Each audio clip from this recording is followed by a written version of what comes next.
After Indiana struggled with a talented Penn State team this past Saturday, the college football world thinks that the Hoosiers are frauds now.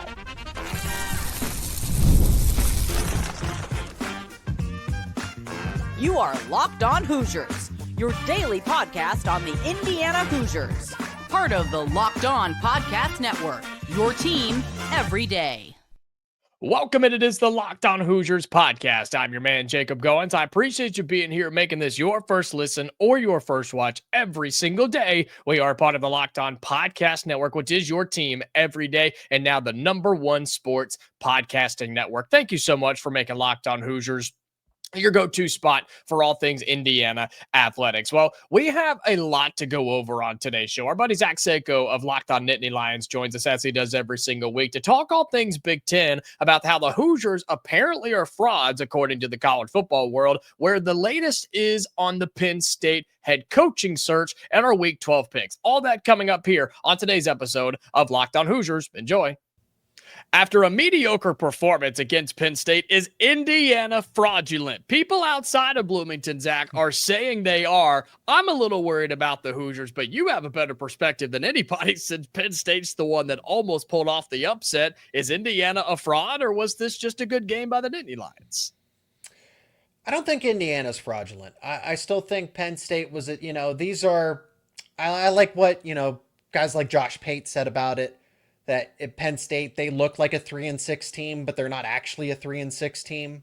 Sure. On paper, they are 3-6, but that's still a team that's loaded with plenty of NFL talent. There's a lot to prove. Clearly, interim head coach Terry Smith has done enough to keep these guys relatively motivated. And that's a road game, right, for Indiana. So I think Indiana is kind of cautiously, subconsciously looking ahead. Right, that they just expect, we're going to get into the Big Ten championship. We're going to play Ohio State. And I don't think, I think Curt, Cignetti and this team are a little more disciplined than that. But I got to imagine again, subconsciously, you're thinking that, hey, we have smooth sailing from here. We're at the easy part of the schedule finally. You turn your back for a moment. You let your foot off the gas. And that's where these upset-minded teams will get you. So I commend Indiana. I think it's a lot more respectable that they still came out of there with a win. Obviously, I'd be saying, I would be definitely trying to get you with, you lost to this Penn State team, right? But you would, yeah. But at the end of the day, the coaching down the stretch, Fernando Mendoza, ice in his veins, multiple. I mean, it did take Indiana a couple miracle plays to get this game, but they still were able to march down the field. Again, Penn State's defense has been walked down the football field too many times this season, whether it's Iowa, Northwestern, Oregon, or Indiana, to have these heartbreaking kinds of losses. So it's exhausting over here. Are all the red flags going up about Indiana for me? No, I don't think so. You can have a lackluster performance. I still think they're going to give Ohio State a game, but I certainly favor the Buckeyes. Let's put it that way. I think that will still be a competitive game one way or another. I don't think that's a 21-point game that people are starting to make this out to be.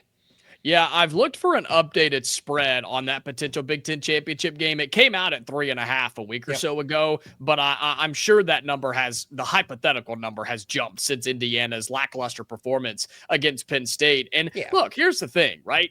Every good team has a game or two like this during the season, unless it's that LSU team that just rolled through teams in 2019, or even some Ohio State teams we've seen in the past. It's very few and far between that a team just dominates start to finish. And this was Indiana's second real close matchup. You had the Iowa game on the road and the Penn State game on the road. But the Oregon game was close, but it never truly felt like this was going the wrong direction, at least against Oregon. Even with the pick six, you still felt like Indiana had a really good shot. The Iowa game was sketchy, but Indiana pulled it off. And the Penn State game was scary too, because it was all on Penn State. The momentum was with the Nittany Lions. And what would you say, a 75, 80% full Beaver Stadium? I mean, impressed. That was a solid crowd. That was a loud crowd. Yeah. It was.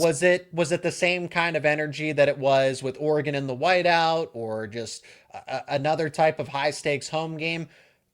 Honestly, but it wasn't that far off. It wasn't a whiteout game for sure, but it was certainly, like, hey, this is a legitimate opponent. People were there for number 2 Indiana. This was a noon kickoff, so people were trying to hammer the crowd, saying that, look at how many the fans are frauds. They're fair weather. They don't even want to show up. And then everyone started to file in. The student section, in the blink of an eye, filled in very quickly.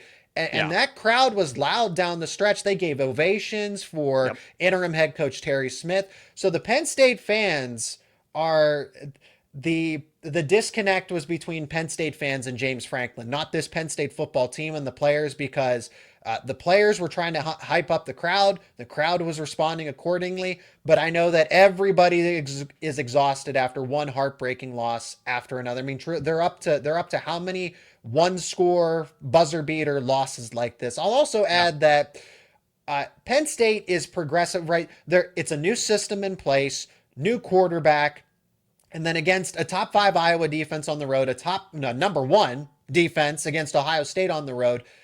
And Penn State's just starting to settle in. They also, they had a bye week in there as well to start to figure things out. Again, Ohio State's Ohio State, but this Penn State team, not that it matters, but they are actually getting better. They're correcting their mistakes. They are quietly improving. And you saw that against Indiana. Yeah, and to the crowd point again, that's what I was going to say, was giving credit to the Penn State crowd and to Grunkemeyer, to that Penn State team for fighting and the crowd supporting the way that they did.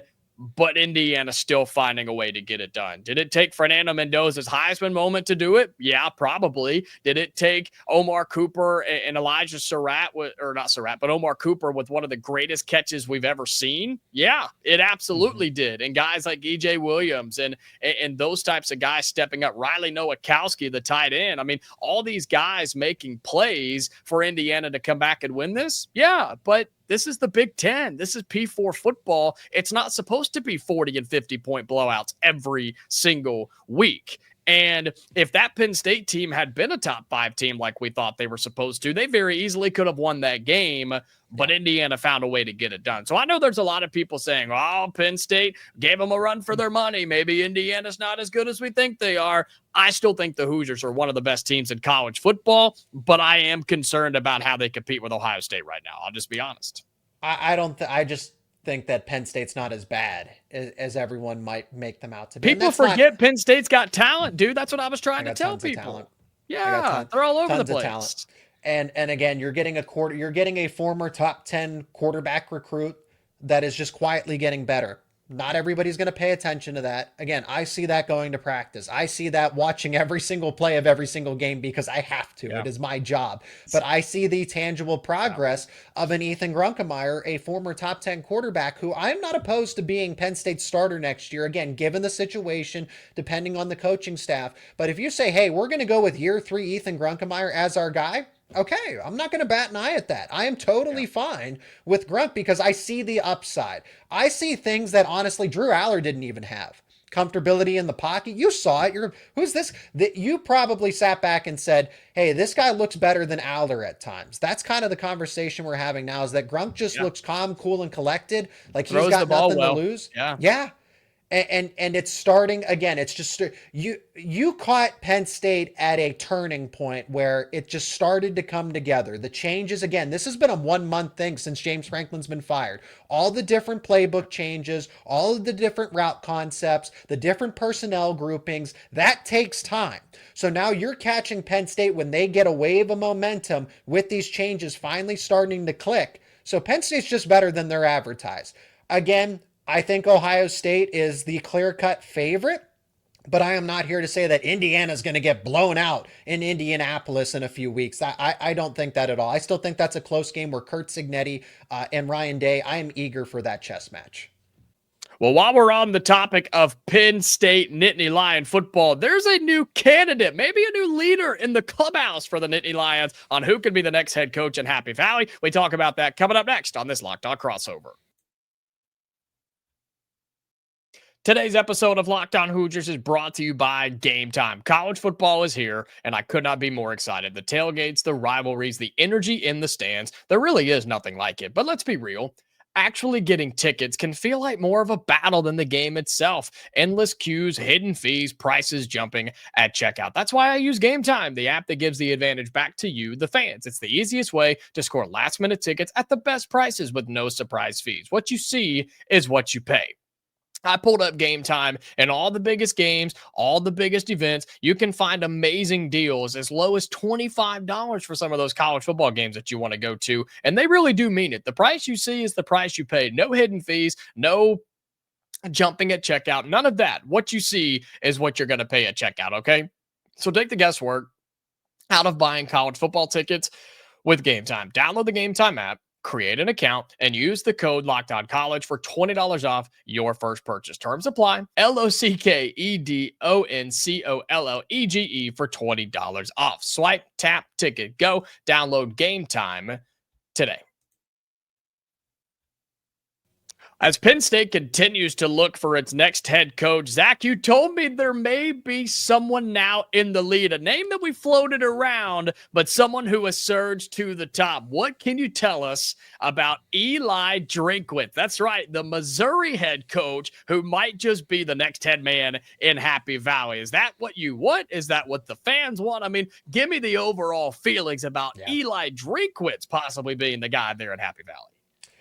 So he's a good coach, but I've said this before, and, I'll relay it here.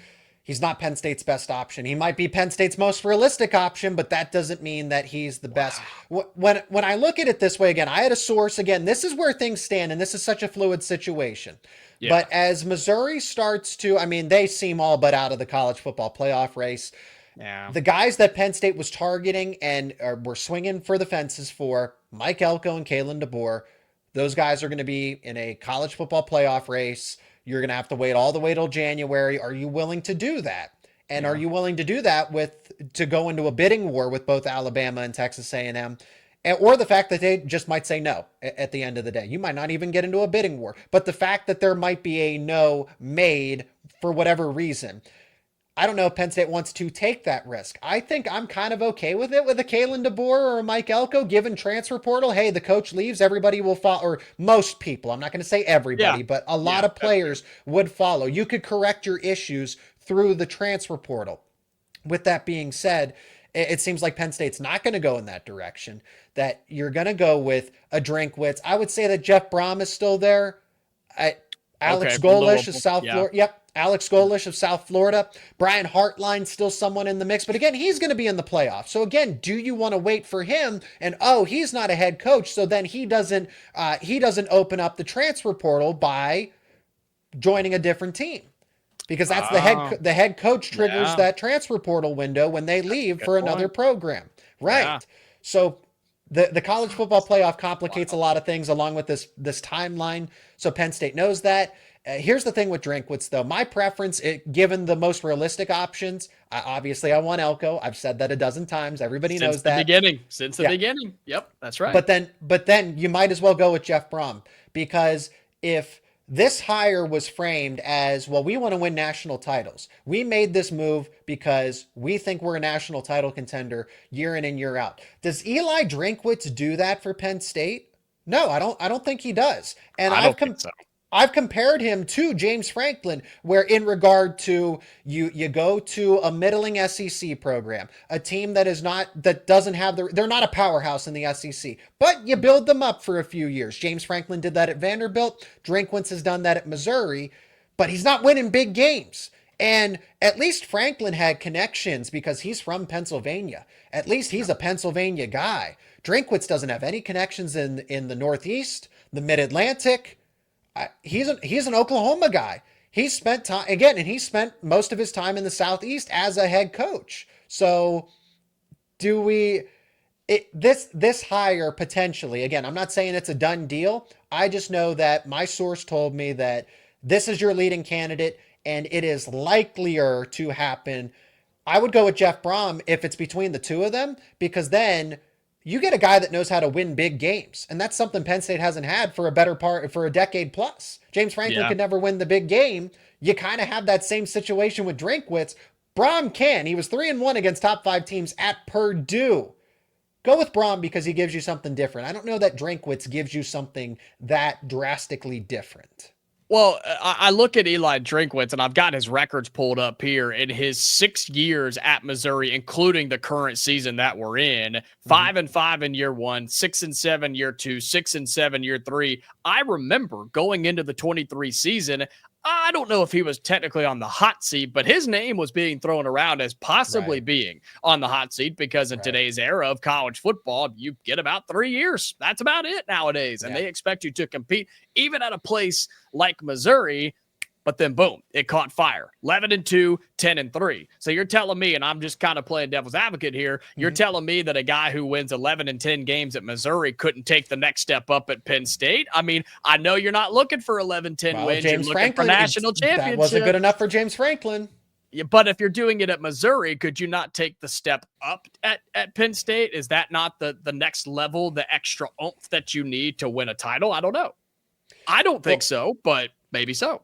Well, that's why I say it's comparable to James Franklin, because he did, if you're winning at Vanderbilt, you can win at Penn State.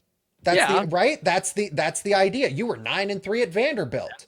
You should be able to elevate at Penn State. And he did for the most part, but again, it was capped. Okay. And then it stalled. Exactly. You had reached, everything was maxed out. You were never going to break through the glass ceiling. Drinkwitz, here's what I'll say about Drinkwitz. I think he's a better I prefaced, he is a good coach, but I don't know that he gives you something radically or drastically different than James Franklin. You are going to get situations again where he gets out-coached. He has not proven that he can win big games. And again, that's for Kirby Smart and Ryan Day, where they're winning big games left and right. I get it. It's that select coaching group. It's a room of 3 to 5 people max. Okay. I understand what we're talking about here, but still he struggles. If it's a top 20, if it's a bare top 25 team, okay, he's probably going to get the win. But when it's been top 15, top 10, top 5, Drinkwitz is struggling, and I get it. It's Missouri. They are certainly far from a powerhouse. Drinkwitz, better X's and O's coach overall than James Franklin, but how is he as a CEO, a program manager? I would hope that he's able to build a complementary staff that keeps maybe some Penn State connected alumni. I think of some of the assistants that are on staff that have been great recruiters, because he has no connections in Pennsylvania. You will be able to get you will be able to get Missouri players from the transfer portal, which I think is a plus. That is great, but it's a Band-Aid, because eventually that's going to run out and you're not going to get everybody. But again, long term, I'm looking at this. Does Drinkwitz give you something drastically different that gets you closer to a national title? Probably not.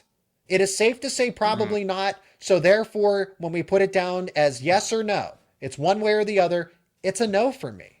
Okay? Wow. He will get you more of the same of 10-2. Maybe you break through, you get 11-1, but I don't think Penn State runs the Big Ten with him as a head coach. Do you have an early feeling on the fan base, Zach, on what they would think if it was Eli Drinkwitz, if he was hired tomorrow, right? And by the way, I just want to make this statement too, and then I want to get your thoughts on that. What a wild world that we're living in. And I think kind of crooked, to be honest with you, that we're talking about a powerhouse like Penn State that's having to go and hire a coach who's not in the college football playoff. You're having to go and in today's era, hire a failed, and I put that in quotations, failed coach, because if you're not in the playoff, you're out of the playoff, right? But because of the calendar and how screwed up it is, you're having to go get a coach who underperformed this year just to hope that he can overperform at your school. That seems broken to me, but tell me what the early consensus is on the Penn State fans in terms of if Eli Drinkwitz were to be hired tomorrow. Again, it's split. Go make the hire. Go make the move. This is good.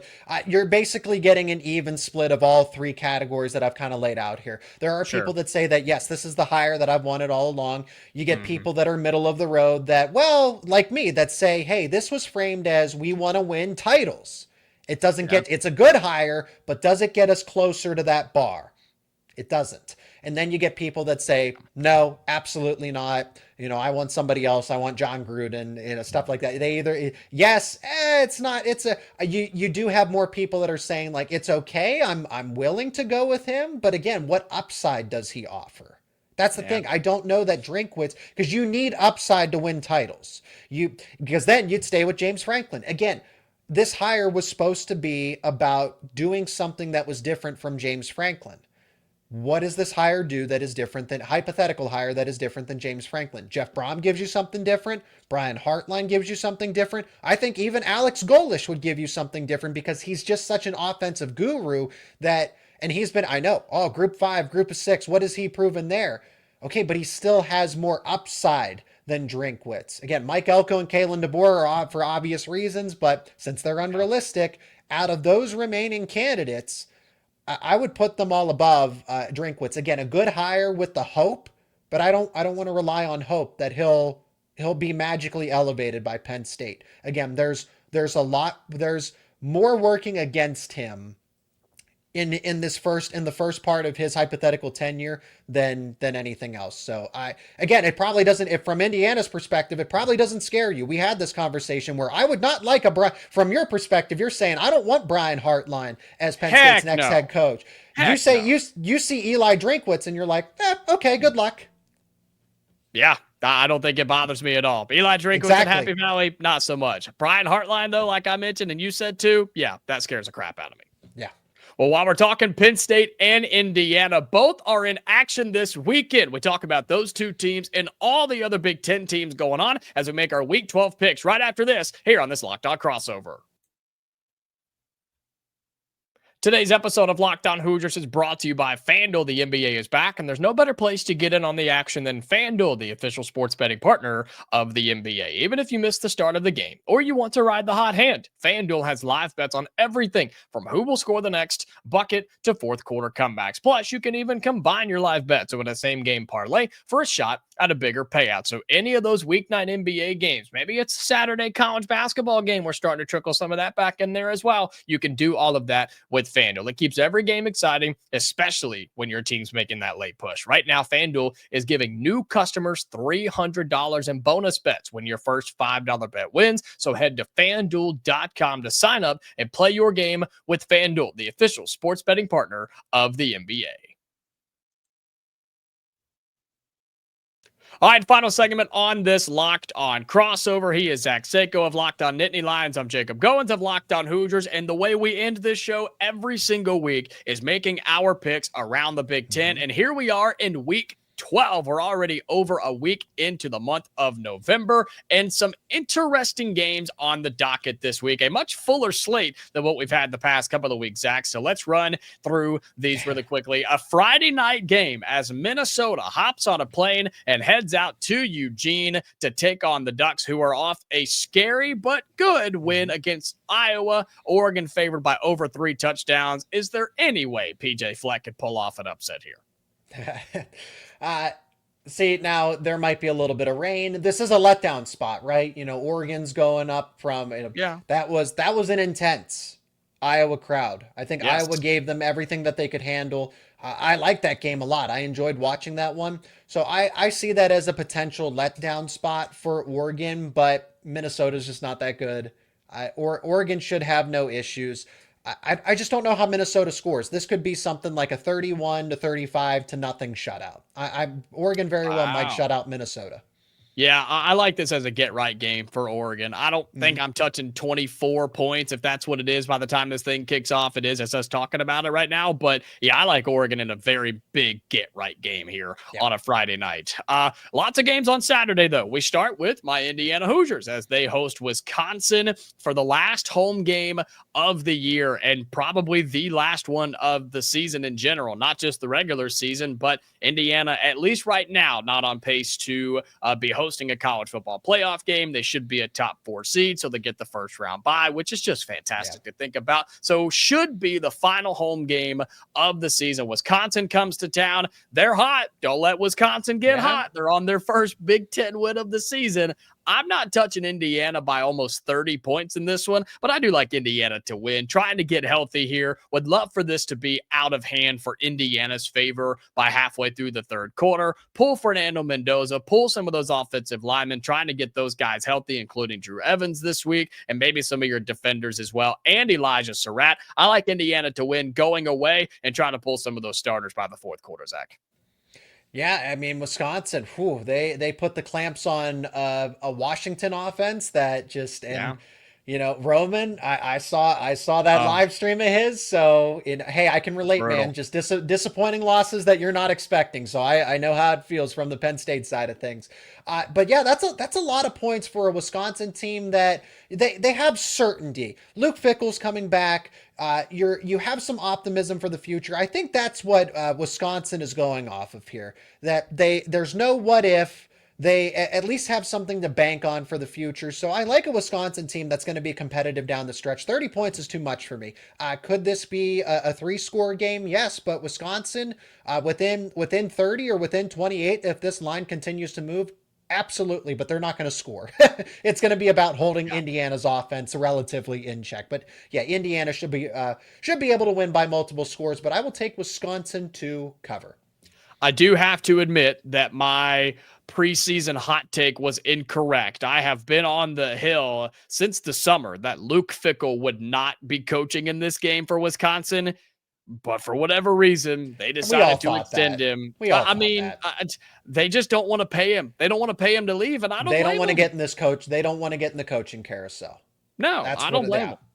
I don't blame him. So I was wrong. Unfortunately, I was wrong. But for Indiana's sake, it's okay because they're going to win anyway. Yes. Also going on at the same time on Saturday, Michigan is a top 25 team. They head to Wrigley Field. That's right, in Chicago to take on a nasty Northwestern team. I know their record's not good, but they are just a down and dirty, in a good way, team that will rock fight you for 4 quarters. Michigan or Northwestern here, Zach, in a game that could be first 1 to 10.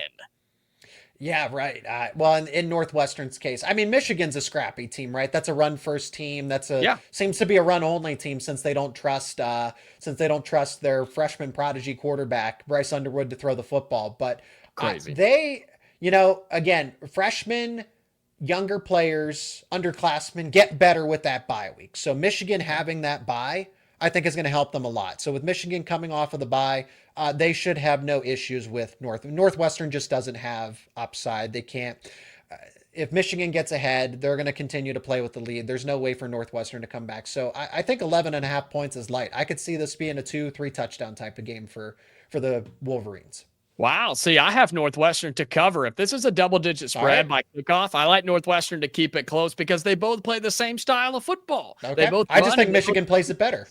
I agree, and I think Michigan wins. I am interested to see what that crowd looks like at Wrigley Field. And then probably in terms of rankings and things, the highlight of Big Ten football this week is Iowa and USC. Basically a top 25 matchup. It's out in the Memorial Coliseum. It's in Los Angeles. Can Iowa come back off an emotional loss going across the country and take on the high-powered offense of the USC Trojans? I don't think they can. I like USC here. I like USC to win and cover by about a touchdown.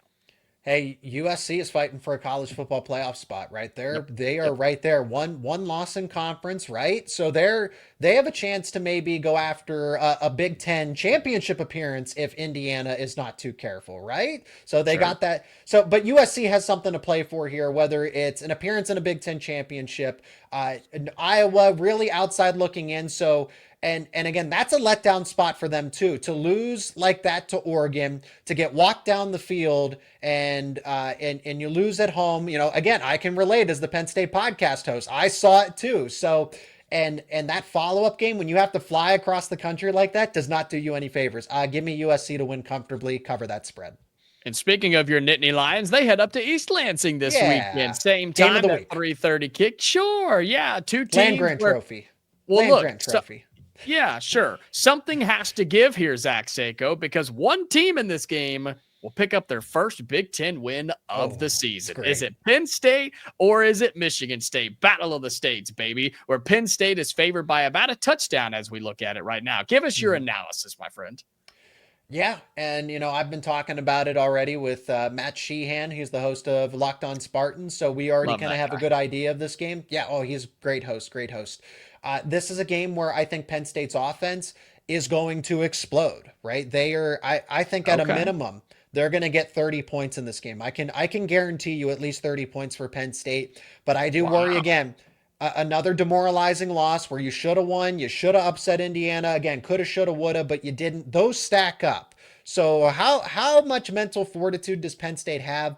I think they win in a shootout type of game because I think Michigan State will be able to capitalize on those Penn State weaknesses defensively. Mobile quarterback, right? Are they going to go with Aiden Childs? I know that he got benched, but give me Penn State to win by getting into the 30s. But Michigan State, they can make this a ball game. I will say that, you know, 7.5 is airtight. 31-24, Penn State. Okay, I will take Penn State too. If they can show up with the same intensity and physicality that they did a week ago, they'll bully that Michigan State team, and I think Penn State gets it done. The last 3 games on the schedule all have double-digit favorites, so we'll pick these quickly. Illinois hosting Maryland. Any chance that Maryland can walk into Champaign and get it done? Illinois' season has kind of gone off the rails. They're still 6-3, but only 500 in Big Ten play. So Illinois, Maryland. Can Washington bounce back against a winless Purdue team? And I won't make you pick the Buckeyes over UCLA. So no, I mean, hey, we go on the record with these, and we've been pretty sharp. Give me Maryland, because that's a young and up and coming team. Again, they just have a lot. They just have a lot of underclassmen that have star power. I'm not saying that they're stars, they're elite, but they have upside with them long term. Maryland covers against an Illinois team again that had loftier expectations and will not be missing. So I would say that Maryland has more to play for because their goals are relative, right? So Maryland covers.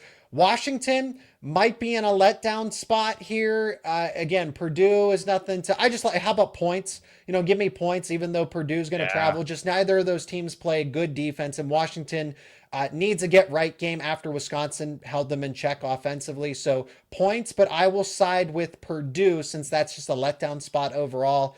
And then UCLA, I'm not sure the hot streak, everything, the lightning's been let out of the bottle. UCLA is not everybody's caught on to their tricks. You know, Penn State, unfortunately, didn't have the luxury of all that, but Ohio State should win comfortably at home. That is a lofty spread though. So this is why we do this, right? Because Ohio State didn't cover against Purdue.